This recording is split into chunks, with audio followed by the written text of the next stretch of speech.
नमस्कार, जनवार्तामध्ये आपल्या सगळ्यांचं स्वागत। सर्वप्रथम पाहूया ठळक बातम्या।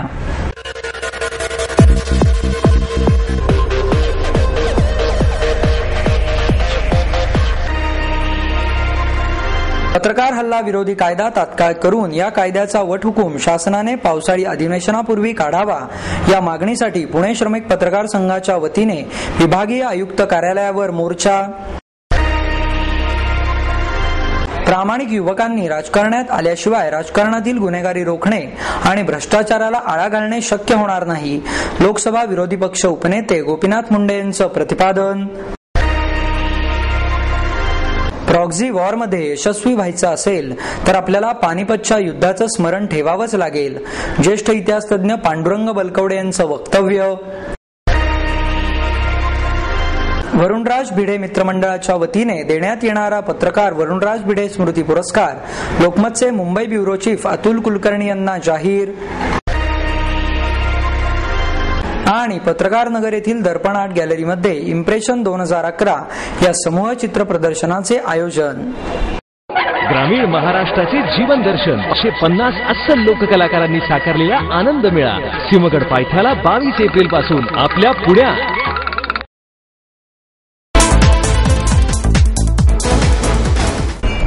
स्वर्गीय राजीव गांधी फाउंडेशनच्या वतीने कार्यक्षम नगरसेवक पुरस्कार नगरसेवक उज्ज्वल केसकर यांना खासदार गोपीनाथ मुंडे यांच्या हस्ते प्रदान करण्यात आला। महापालिकेच्या उत्पन्नातून शहराचे प्रश्न सुटणे अशक्य असून महापालिकेला मदत करण्यासाठी केंद्र आणि राज्य सरकारचा सहभाग असलेले नवीन धोरण आखणे आवश्यक आहे, असे मत भाजपचे नेते खासदार गोपीनाथ मुंडे यांनी व्यक्त केले। यावेळी आमदार मोहन जोशी, महापौर मोहनसिंग राजपाल, फाउंडेशनचे अध्यक्ष श्रीकांत मुंदडा, सचिव डॉक्टर शैलेश गुजर आदी मान्यवर उपस्थित होते। यावेळी बोलताना मुंडे म्हणाले, देशातील काही राज्यांपेक्षा मुंबईचे उत्पन्न जास्त असताना त्या उत्पन्नावर तेथील समस्या सोडवणे शक्य आहे। उत्पन्नाच्या 70% पैसा हा वेतनासाठी वापरला जात आहे, त्यामुळे विकासाला पैसाच उरत नाही। ही परिस्थिती सर्वच महापालिकांची असून त्यांच्या मदतीसाठी केंद्र आणि राज्य सरकारचा सहभाग असलेली नवीन योजना सुरू करावी। पुण्याच्या वाहतूक व्यवस्थेचा प्रश्न गंभीर झाला असून ती सोडवण्यासाठी मेट्रोशिवाय पर्याय नाही। पुणे हे सांस्कृतिक राजधानीचे शहर आहे। येथे प्रत्येक मार्ग चर्चेतून सुटतो, पण बहुमताच्या जोरावर लाल महालातून पाय कापून दादोजींचा पुतळा हलवल्याची पहिलीच घटना पाहिली। हे चुकीचे असून या विरोधात संघर्ष केल्यास माझा यास पूर्ण पाठिंबा राहील, असेही मुंडे म्हणाले। पुण्याच्या मेट्रोचा विषय बऱ्याच दिवसांपासून प्रलंबित असून राज्य सरकारने तो मेट्रोचा प्रस्ताव केंद्र सरकारच्या मंजुरीसाठी पाठवावा। यासाठी 3 दिवसांनंतर मुख्यमंत्री पृथ्वीराज चव्हाण यांच्यासमोर ठाण मांडून बसणार आहे, असेही मोहनसिंग राजपाल यांनी यावेळी बोलताना सांगितले। पुणे महापालिकेच्या सभागृह नेतेपदी राष्ट्रवादी काँग्रेसचे ज्येष्ठ नगरसेवक सुभाष जगताप यांची निवड करण्यात आली आहे। जगताप हे तळजाई परिसरातून सलग 4थ्यांदा महापालिकेमध्ये प्रतिनिधित्व करत आहेत। प्रभाग पद्धतीमध्ये त्यांच्यासह 3 अपक्ष उमेदवारांचे पॅनल निवडून आणण्यामध्ये त्यांचा महत्वाचा वाटा होता। या वेळेला ते राष्ट्रवादीच्या चिन्हावर विजयी झाले। मागील 4 वर्षात पक्षाने त्यांच्याकडे पर्वती मतदारसंघाचे अध्यक्षपद दिले होते। या व्यतिरिक्त महापालिकेत कुठलेही मोठे पद दिले नव्हते। त्यांची निवड करून पक्षाने एका ज्येष्ठ नगरसेवकाला संधी दिल्याचे मानले जात आहे। निलेश निकम यांच्या कार्यकाळात त्यांना सभागृहात शांतता राखण्यात आणि विषय मंजूर करून घेण्यात म्हणावे तसे यश आले नाही। त्याचप्रमाणे राष्ट्रवादी काँग्रेस पक्षाच्या हाती सत्ता असताना कोणतीही वैशिष्ट्यपूर्ण विकास कामे मंजूर करून घेता आली नाहीत। सभागृह नेते पदासाठी लागणारी आक्रमकता निलेश निकम यांच्यात नसल्यामुळे आणि त्यांचे पक्षांतर्गत इतर गटातील प्रमुखांशी जमत नसल्यामुळे त्यांना बाजूला करण्यात आल्याची जोरदार चर्चा राजकीय वर्तुळात सुरू आहे। स्वीकारल्यानंतर पत्रकारांशी बोलताना जगताप म्हणाले, आगामी निवडणुकांना 8-9 महिन्यांचा कालावधी आहे। कमी अवधीत चांगले काम करून संधीचे सोने करेन। यापूर्वी सभागृह नेते अनिल भोसले आणि ॲडव्होकेट निलेश निकम यांनी चांगले काम केले आहे। शहरातील काही प्रश्न रेंगाळले आहेत, त्यांचा पाठपुरावा करून निवडणुकीपूर्वी ते सोडवण्याचा प्रयत्न करणार आहे। विशेषतः वाहतुकीच्या प्रश्नाला अधिक प्राधान्य देणार आहे। जुन्या शहराचा विकास आराखडा पुढील महिन्यात मान्यतेसाठी सर्वसाधारण समितीमध्ये येईल। सभागृह नेता आणि शहर सुधारणा समितीचा सदस्य या नात्याने शहराचे पुढील 20 वर्षांचे नियोजन करण्याचा माझा प्रयत्न राहील, असेही त्यांनी यावेळी सांगितले। मी सुरुवातीला आमचे नेते आदरणीय अजितदादा आणि मोठे साहेब पवार साहेब तसेच सुप्रियाताईंचं मनापासून आभार मानतो की पुण्यासारख्या शहराचं सभागृह महापालिकेतलं सभागृह नेतेपद मला दिलं, एक सामान्य कुटुंबातल्या व्यक्तीला दिलं, त्याबद्दल मी त्यांचे सुरुवातीला मनापासून आभार मानतो. आणि त्यांनी ज्या विश्वासाने मला हे दिलेलं आहे त्या विश्वासाला पात्र राहण्याचा प्रयत्न माझी कारकीर्द संपेपर्यंत मी 100% करणार आहे. पुण्याला तसं फार महत्त्व आलेलं आहे. अगोदरच्या पण सभागृह नेत्यांनी अतिशय चांगलं काम केलं, मग ते अनिल भोसले असतील, निलेश निकम असतील, एकदम चांगलं काम केलेलं आहे. परंतु आत्ताचे जे सभागृह नेते होते निलेश निकम, त्यांनी राजीनामा दिल्यामुळे मला ही संधी मिळालेली आहे. आणि एक पक्षाने देखील विचार केला की एक ज्येष्ठ नगरसेवक आहे, एक मागासवर्गीय कुटुंबातला आहे, आमचा पक्ष सगळ्या समाजाला घेऊन जातो, त्या धर्तीवर मला दिलेलं आहे. परंतु 100% ज्या पद्धतीने या दोन्ही सभागृह नेत्यांनी काम केलं त्या पद्धतीने काम करीन. पुणे शहराला फार महत्व आहे आणि पक्षाची जी आमची विचारधारा आहे ही कशी खाली रुजेल आणि त्या माध्यमातून शहराचा विकास कसा चांगला होईल याच्यासाठी नक्की प्रयत्न करणार आहोत आम्ही. याला हे करत असताना मला माझ्या पक्षाचे नगरसेवकांचं 100% सहकार्य आहे. आम्ही देखील पुणे शहराच्या विकासाबाबत राजकारण अजिबात आणणार नाही. पुणे शहराच्या विकासाच्या बाबतीत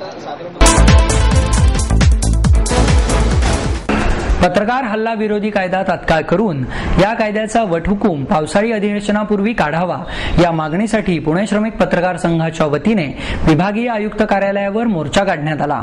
पत्रकार संघाचे अध्यक्ष श्याम दौंडकर यांच्या नेतृत्वाखाली काढण्यात आलेल्या या मोर्चात संघाचे सरचिटणीस संतोष कुलकर्णी, महाराष्ट्र श्रमिक पत्रकार संघाचे अध्यक्ष यदुनाथ जोशी, महासचिव प्रकाश भोईटे, खजिनदार धनंजय जाधव, संघटन सचिव विठ्ठल जाधव आदी सहभागी झाले. पुण्यातील वकील संघटनेच्या पदाधिकाऱ्यांनीही या आंदोलनात उपस्थित राहून पाठिंबा दिला. याशिवाय महाराष्ट्र राज्य महसूल कर्मचारी संघटनेनेही या मोर्चात पाठिंबा दिला. संघटनेचे पाचणे यावेळी उपस्थित होते. ते म्हणाले, पत्रकारांवरील हल्ल्याविरुद्ध कायदा व्हावा यासाठी आमची संघटना सदैव पत्रकारांच्या पाठीशी उभी राहील. पत्रकारांवर होणारे हल्ले रोखण्यासाठी कायदा करण्याची आवश्यकता असताना सरकार मात्र याकडे दुर्लक्ष करत आहे. हा कायदा व्हावा यासाठी सर्व वकील वर्ग वेळप्रसंगी रस्त्यावर उतरून आंदोलन करेल अशी ग्वाही पुणे बार असोसिएशनचे माजी अध्यक्ष मिलिंद पवार यांनी यावेळी केली. महाराष्ट्रात गेल्या 2 वर्षात 175 पत्रकारांवर हल्ले झाले आहेत आणि हल्लेखोर आजही मोकाट आहेत. पत्रकारांना संरक्षण देणारा कायदा करण्याचे आश्वासन तत्कालीन मुख्यमंत्री अशोक चव्हाण यांनी दिले होते. त्या 1.25 वर्ष झाले तरी आश्वासनाची पूर्तता झाली नाही. त्यासाठी पत्रकार समन्वय समितीने 1 मे महाराष्ट्र दिनाच्या निमित्त मुख्यमंत्री पृथ्वीराज चव्हाण यांच्या कराड या गावी राज्यव्यापी धरणे आंदोलन घोषित केले आहे. या आंदोलनाचाच एक भाग म्हणून हा मोर्चा काढण्यात आला. पत्रकारांच्या मागण्या मान्य न झाल्यास मुख्यमंत्र्यांच्या मुंबईतील निवासस्थानाला घेराव घालण्याचा इशारा श्याम दौंडकर यांनी यावेळी दिला.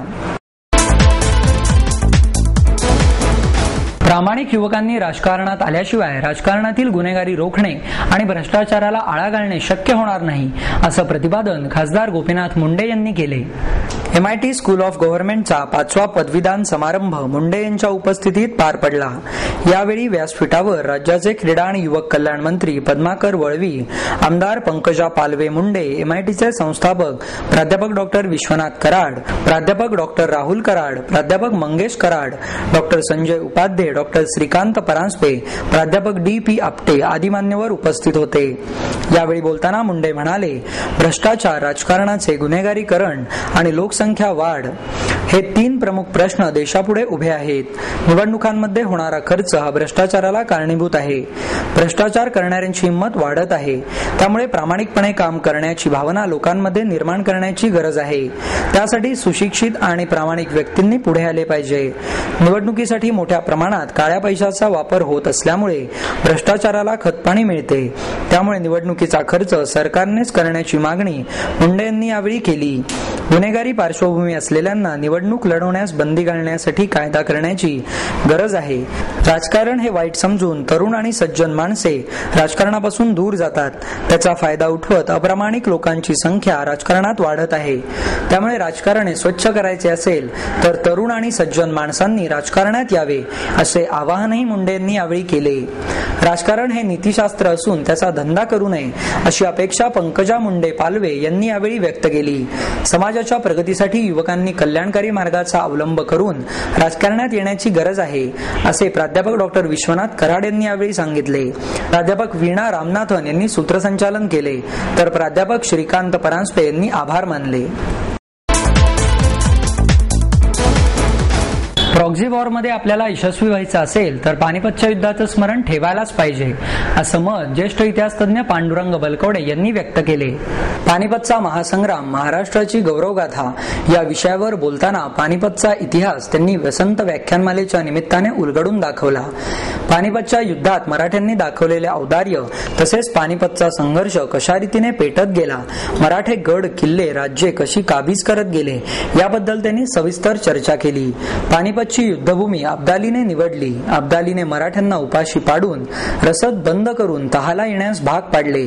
त्याने यावेळी मराठ्यांनी दिल्लीच्या राजकारणातून लक्ष काढून घ्यावे, रोहिलाला बादशाने नायब म्हणून नेमावे, हिंदुस्थानातील पंजाब सिंध मुलतान माझ्या अफगाणिस्तानचा हिस्सा म्हणून घोषित करावा अशा विविध मागण्या ज्यावेळी अब्दालीने केल्या त्यावेळेस मराठ्यांनी एकच निर्णय घेतला की मराठे हे अब्दालीशी लढणार.